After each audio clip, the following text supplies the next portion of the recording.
while you're leaving, I'm going to call the next panel, and I will announce to everyone that this next panel is the last panel of witnesses in Group 1. So we're going to start calling up Group 2, and we will open the hearing room E1028 to Group 3 may enter that room. The next 6 witnesses are Christine Cranley, Lilia Potala, Dima Mon, sorry if I'm massacring these names, Suzanne Hemphill, Sharon Williams, and Rabaya Ali. The next panel will be the first panel in Group 2, and that will be Sheila Page,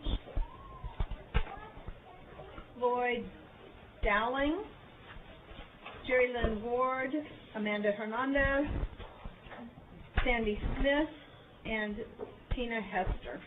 And before I recognize first witness, I want to point out something.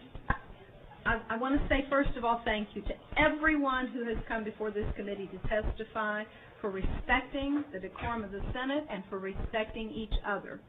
What the cameras probably aren't seeing are 2 things that I saw here just within the last half hour. This is a very emotional issue for everyone. I saw an orange shirt pass a Kleenex over to a yellow shirt. Earlier, I saw a red shirt pass a glass of water over to an orange shirt. And I am so happy to see that kind of behavior. Thank you. Can I just... Senator Hager. You took the words of what I've been sitting here watching for the last 30 minutes, and I'm glad you said that. And I appreciate everybody treating each other with respect. Thank you. That means a lot. Thank you. Ms. Cranley? Yes, thank you, Senator, for holding these meetings in such a professional manner, and to all you senators for being here. My name is Christine Cranley from College Station, testifying on my own behalf in favor of SB 1.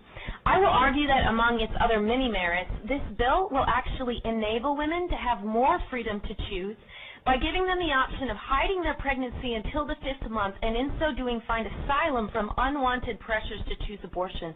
I've spent 8 years doing full-time service work with pregnant women in an organization called the Sisters of Life. There we served women looking for housing and resources in order to give birth to their children, and hosted healing retreats for those who suffer from the grief of abortion. During that time, the women often told us they resented the term pro-choice because the reality was that until they met us, no one supported them in any choice other than abortion. I met women whose boyfriends did punch them in the stomach or push them downstairs to make them miscarry when they tried to choose life. Women mocked, disowned by their families, thrown out of school, and kicked out of their houses in an attempt to force them to abort. I've met women who gave in to the pressure to abort and suffered pain unlike I have ever seen. I'll never forget the first woman I worked with who was so excited to have her child, but who at 5 months succumbed to the pressures of her family to abort. I sat on the phone and listened to the most heart-wrenching cries I have ever heard as she sobbed, "I want my baby back, I want my baby back."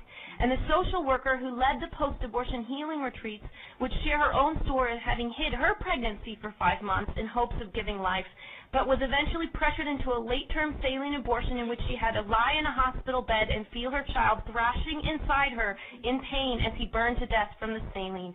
Therefore, one of the many benefits to this bill is that it would allow women such as these who choose life to hide their pregnancy past the 5th month and get themselves safely past the point where they can be pressured out of their choice. On behalf of these women and on behalf of the unborn, I urge you to support this bill. Thank you. Ms. Guadalupe Potala? Thank you. Yes. Honorable Chair, committee members, thank you for allowing me to speak to you today. My name is Guadalupe Alvarado Suetala, and I am representing myself. I'm a constituent of Senator Jane Nelson. I drove here last night from Grapevine because the draconian measures being considered here today have awakened in me the deep desire to fight against this injustice. Besides voting, I have never been actively involved in politics, but that is changing today because I truly believe SB 1 would hurt countless women across Texas. These measures would drastically limit safe abortions for all Texas women, but especially for the poor, rural, underserved minority women of Texas. Being a first-generation American raised in El Paso, a Latina by heritage, and a community volunteer. I personally know many of these women that would be affected negatively. I also have a daughter whose reproductive rights would be trampled by these measures should she ever choose to make that decision. By limiting her rights as a woman, her autonomous self,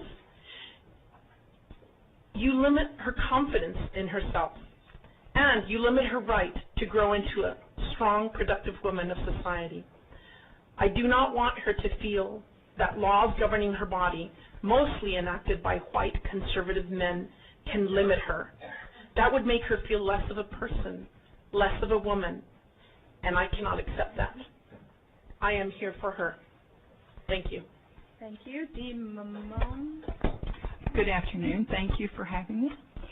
My name is Dima Mon. I'm from San Antonio, Texas, and Letitia Vandepute is my senator. I am for this bill. I'm a 70-year-old grandma, and I'm here talking for the unborn. In this bill, you have 5 months to decide whether you want to make a decision that will affect the rest of your life.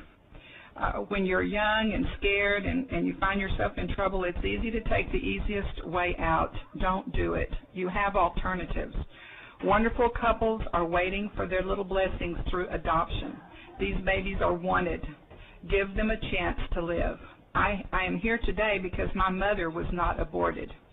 My 2 beautiful granddaughters are here today because their father's mother did not abort him. So I believe that many of you probably have adoptions in your family generations back. So you see that it runs deep from generation to generation. I have volunteered for the Pregnancy Care Center in San Antonio for several years, and I have found out firsthand that abortion has many repercussions, not only physically but mentally, also for years to come. Some women never are able to overcome their decision. This bill is asking that clinics come up to the proper health standards of ASCs and hospital facilities. This should be true for other procedures as well. Who wants to go to a substandard clinic for any procedure? So this includes most, if not all, of the needs of the woman. You can also obtain medical attention county health facilities. I worked for the Social Security Administration for 32 years, and I've talked to women, woman after woman, and they tell me that there's no problem with getting help, for themselves. So this doesn't mean that those clinics have to close. They just have to come up to certain standards, and this is not asking too much. So I ask you to vote for this bill. Thank you. Thank you. Suzanne Hemphill. Good afternoon. My name is Suzanne Hemphill, and I'm here to represent myself and as a volunteer with the Lilith Fund. I'm speaking in opposition to Senate Bill 1, and my senator is Kirk Watson. Thank you for the opportunity to testify. Lilith Fund is a local abortion access fund that helps women access abortion. We believe the right to abortion is meaningless without access. Last week, I volunteered for a hotline shift. On one day alone, we received 27 phone calls from Texans that wanted and needed abortions but could not afford access. The callers ranged in their reasons. Some experienced rape, domestic violence, and incest. One discussed the death of her partner and that continuing with the pregnancy was too much. One was from a young girl, 14 years old, facing a major life decision. All the callers were thinking of what was best for themselves and their family.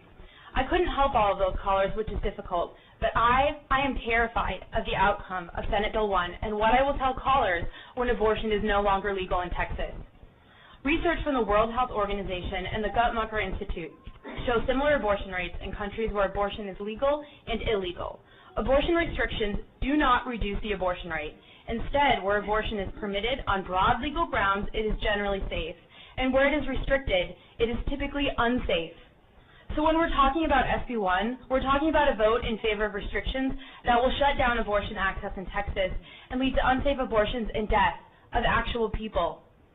If SB 1 passes, we will see an increase in back alley abortions, self-abortions, and deaths among women seeking abortions.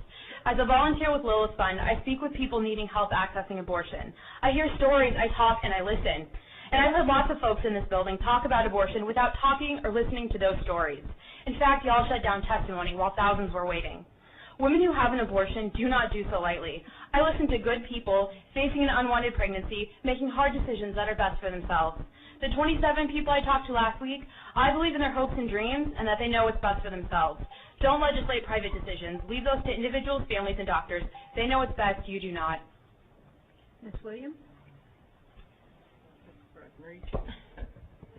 Hello, my name is Sharon Williams, and I'm from Taylor County, and I have 6 children, and I'm a very proud grandmother. I'm expecting my 25th grandchild next month, and I just wanted to share something that happened to me. My little 6-year-old grandson, when my daughter was pregnant, I got to go see the ultrasound.